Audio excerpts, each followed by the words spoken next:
আসসালামু আলাইকুম। জানিয়ে দিব এইমাত্র পাওয়া খবর। প্রথমেই বলে দিচ্ছি সংবাদ শিরোনাম, এরপর বলবো বিস্তারিত। নির্বাচন নিয়ে ভোল বদল কেন?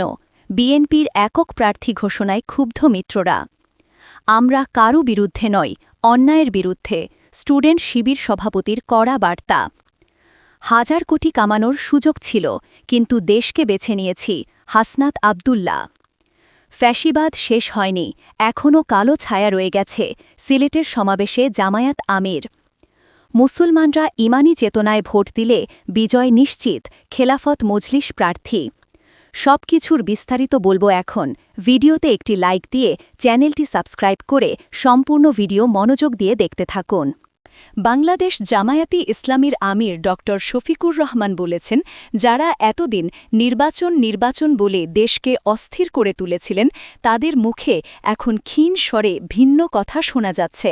তারা বুঝে গেছেন তাদের চলমান অপকর্মে দেশের মানুষ অতিষ্ঠ, এবার লাল কার্ড দেখিয়ে দেবে। শনিবার ৬ ডিসেম্বর বিকালে সিলেটের ঐতিহাসিক সরকারি আলিয়া মাদ্রাসা মাঠে ইসলামী ও সমমনা ৮ দলীয় জোটের বিভাগীয় সম্মেলনে প্রধান অতিথির বক্তব্যে তিনি এসব কথা বলেন। তিনি বলেন, অবস্থা বেগতিক দেখে কেউ কেউ মনে করছেন প্রশাসনিক কূ করে ক্ষমতায় যাবেন। বন্ধুরা, সেই বাংলাদেশে আর হয়ে উঠবে না, সেই সূর্য ডুবে গেছে। অন্য ইসলামী দলগুলোকে ইঙ্গিত করে জামায়াত আমির বলেন, অন্য ঠিকানায় আপনাদের বড় বেমানান লাগে। আপনারা ঘরের ছেলে ঘরে ফিরে আসেন, আমরা বুক পেতে নেব। আপনারা কেন চাঁদাবাজি ও অপকর্মের অংশীদার হবেন? তিনি বলেন, দেশের ফ্যাসিস্টরা পালিয়ে গেছে, কিন্তু ফ্যাসিস্টের কালো ছায়া এখনও যায়নি। একদল চাঁদাবাজি ও নৈরাজ্য করে পালিয়ে গেছে, বর্তমানে দ্বিগুণ উদ্যমে আরেক দল চাঁদাবাজি ও নৈরাজ্য চালিয়ে যাচ্ছে। বাংলাদেশ খেলাফত মজলিসের আমির মাওলানা মামুনুল হক বলেন, আগামী নির্বাচন শুধুমাত্র জাতীয় সংসদ নয়, এটা জুলাই সনদ বাস্তবায়নের নির্বাচন। একটি দল শুরু থেকেই জুলাই সনদের বিরোধিতা করে আসছে। হ্যাঁ ভোট দিয়ে তাদের দাঁত ভাঙা জবাব দিতে হবে। মহাসমাবেশে সভাপতিত্ব করেন খেলাফত মজলিসের কেন্দ্রীয় আমির মাওলানা আব্দুল বাসিত আজাদ। সমাবেশের সঞ্চালনায় ছিলেন বাংলাদেশ জামায়াতে ইসলামী সিলেট মহানগর শাখার নায়েবে আমির ড নুরুল ইসলাম বাবুল।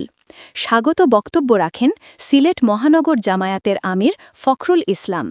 সমাবেশে অতিথি হিসেবে অন্যদের মধ্যে বক্তব্য রাখেন ইসলামী আন্দোলন বাংলাদেশের আমির ও চরমোনাই পীর মুফতি সৈয়দ রেজাউল করিম, ইসলামী ঐক্যজোটের আমির মাওলানা হাবিবুল্লাহ মিয়াজি, বাংলাদেশ খেলাফত আন্দোলনের অধ্যক্ষ মাওলানা সরোয়ার কামাল আজিজি, জাতীয় গণতান্ত্রিক পার্টির সহসভাপতি রাশেদ প্রধান এবং বাংলাদেশ ডেভেলপমেন্ট পার্টির সভাপতি অ্যাডভোকেট আনোয়ারুল ইসলাম চান।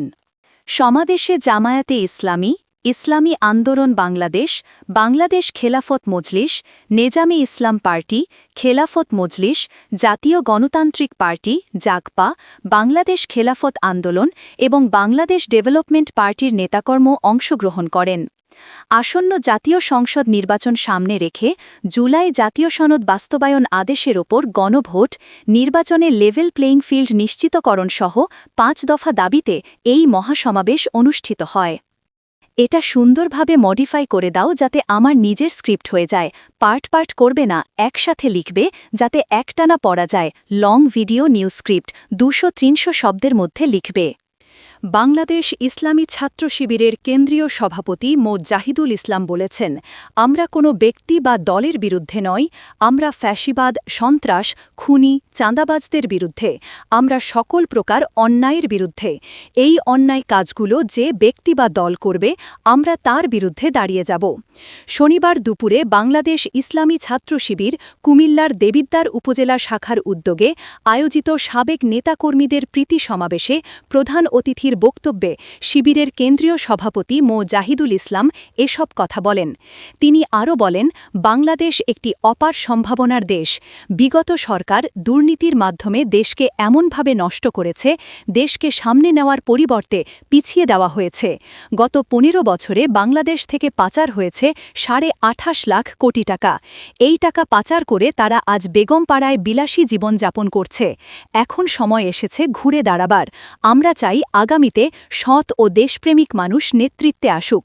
দেশের সাধারণ মানুষও ভালো মন্দ বুঝে গেছে। আগামী নির্বাচনে তারা সঠিক সিদ্ধান্ত নেবেন। শিবির সভাপতি আরও বলেন, শিবির একটি আদর্শিক ভিত্তির উপর রচিত হয়েছে। এই আদর্শিক ভিত্তিটা যদি আমরা বুঝতে পারি, তাহলে আগামী দিনের বাংলাদেশ সাবলীনভাবে বিনির্মাণ করা সম্ভব। জুলাইয়ে যারা অংশগ্রহণ করেছে তাদের একটা চেতনা ছিল, প্রেরণা ছিল, তাদের মধ্যে শাহাদাতের তামান্না ছিল। যারা শুধু ইসলামকে জানেন তাদের মধ্যেই এই তামান্না তৈরি হয় নাই। যারা ইসলামকে কম জানেন তাদের মধ্যে বালক, ছোট শিশু থেকে বৃদ্ধ পর্যন্ত সকলের মধ্যে প্রেরণা তৈরি হয়েছিল যে আমি শহীদ হব। এই প্রেরণাই ফ্যাসিস্ট হাসিনাকে বিদায় করতে সক্ষম করেছে। দেবিদ্বার উপজেলা জামায়াতে সেক্রেটারি অধ্যাপক রুহুল আমিন খান ও পৌর আমির ফেরদৌস আহমেদের সঞ্চালনায় দেবিদ্বার উপজেলা জামায়াতে আমির অধ্যাপক শহীদুল ইসলামের সভাপতিত্বে প্রীতি সমাবেশে বিশেষ অতিথি হিসেবে বক্তব্য রাখেন কুমিল্লা ৪ দেবিদ্বার আসনের মনোনীত প্রার্থী সাইফুল ইসলাম শহীদ, কুমিল্লা ৫ বুড়িচং ব্রাহ্মণপাড়া আসনের সংসদ সদস্য মনোনীত প্রার্থী ড মোবারক হোসাইন, বাংলাদেশ জামায়াতে ইসলামী কুমিল্লা ও নোয়াখালী অঞ্চল টিমের সদস্য কাজী মো. নজরুল ইসলাম খাদেম, কুমিল্লা উত্তর জেলা জামায়াতে আমির অধ্যাপক আব্দুল মতিন, গাজীপুর মহানগরের জামায়াতের সেক্রেটারি আবু সাইদ মোহাম্মদ ফারুক, জামায়াতের ইউরোপ ইউনিয়নের মুখপাত্র ব্যারিস্টার আবু বাকুর সিদ্দিক। বক্তব্য রাখেন কুমিল্লা উত্তর জেলা জামায়াতের সহকারী সেক্রেটারি অধ্যাপক লোকমান হোসেন, অধ্যক্ষ আমিনুল ইসলাম, শিবিরের কেন্দ্রীয় কমিটির ছাত্র কল্যাণ পরিষদের সদস্য আসাদুজ্জামান ভূঁইয়া, শিবিরের কেন্দ্রীয় কমিটির সাবেক দাওয়া সম্পাদক মো. মোজ্জাফার হোসেন, কুমিল্লা উত্তর জেলা ছাত্র শিবিরের সভাপতি মো. সানাউল্লাহ রাসেল প্রমুখ। জাতীয় নাগরিক পার্টির এনসিপির দক্ষিণাঞ্চলের মুখ্য সংগঠক হাসনাত আবদুল্লাহ বলেছেন, ৫ আগস্টের পর দুর্নীতি করে হাজার কোটি টাকা কামাই করার সুযোগ ছিল। ইচ্ছা করলেই কামাই করতে পারতাম, হাজার কোটি টাকা কামিয়ে বিদেশে চলে যেতে পারতাম, কিন্তু দেশ ও জাতির প্রতি দায়বদ্ধতা এবং বিবেকের তাড়নায় এসব দিকে তাকাইনি। আমার কাছে অর্থের চেয়ে দেশপ্রেম বড়। শনিবার ৬ ডিসেম্বর বিকালে কুমিল্লার দেবিদ্বার উপজেলার রাজামেহার ইউনিয়নের বিভিন্ন এলাকায় গণসংযোগকালে তিনি এসব কথা বলেন। হাসনাত আবদুল্লাহ বলেন, অর্থের চাইতে আপনাদের আস্থা বিশ্বাস আমার কাছে অনেক বড়। আগামী নির্বাচনে শাপলাকলিতে ভোট দিয়ে আমার উপর আস্থা বিশ্বাস রেখে দেখুন। আমি আপনাদের কথা দিচ্ছি, কখনো দুর্নীতি করব না, আপনাদের সঙ্গে প্রতারণা করব না, আপনাদের ভোটের অবমূল্যায়ন করব না। তিনি বলেন, হাসিনা রাস্তার মধ্যে গুলি করে যখন মানুষ মারছিল তখন আপনারা আমাদের জন্য দোয়া করেছেন, তাই অস্ত্র ছাড়াই ফ্যাসিবাদকে বিদায় করতে পেরেছি। হাসিনার বিরুদ্ধে তরুণরাই জেগে উঠেছিল, এবারের নির্বাচনেও তরুণরা এগিয়ে এসেছে। এ সময় এনসিপির বিভিন্ন পর্যায়ের নেতাকর্মীরা উপস্থিত ছিলেন।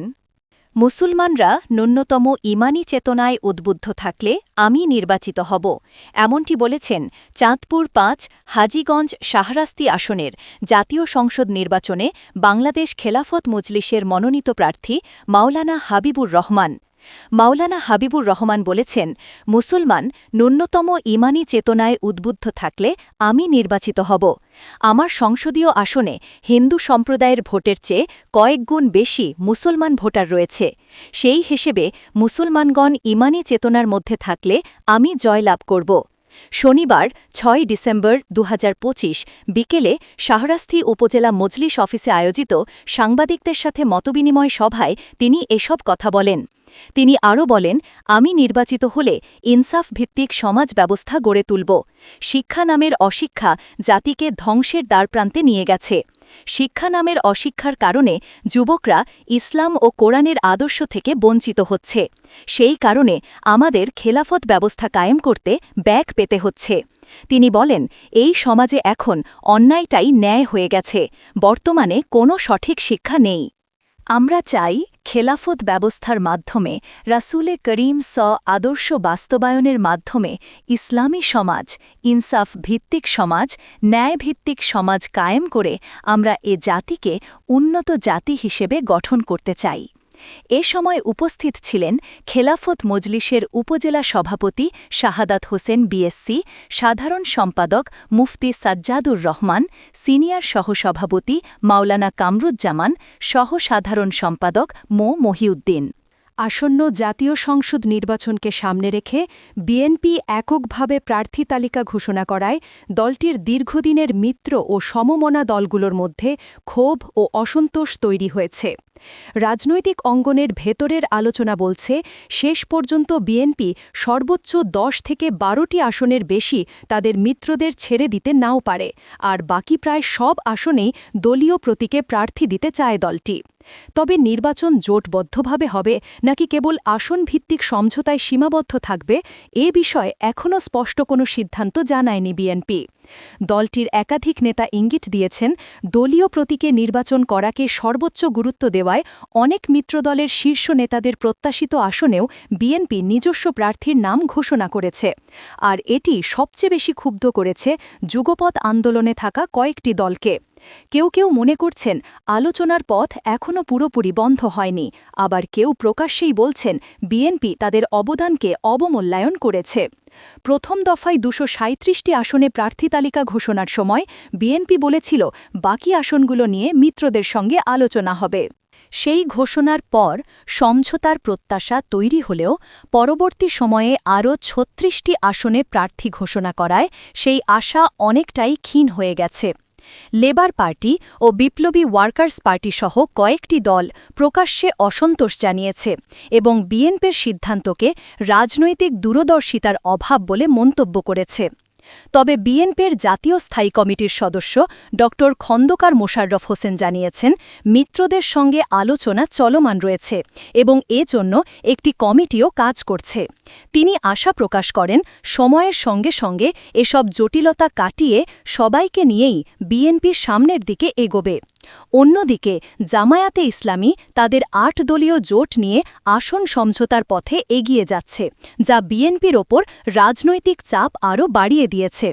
নির্বাচনের মাঠ যত ঘনিয়ে আসছে, সমঝোতা না বিভক্তি সেই প্রশ্নের উত্তর এখনও অনিশ্চিতই রয়ে গেছে।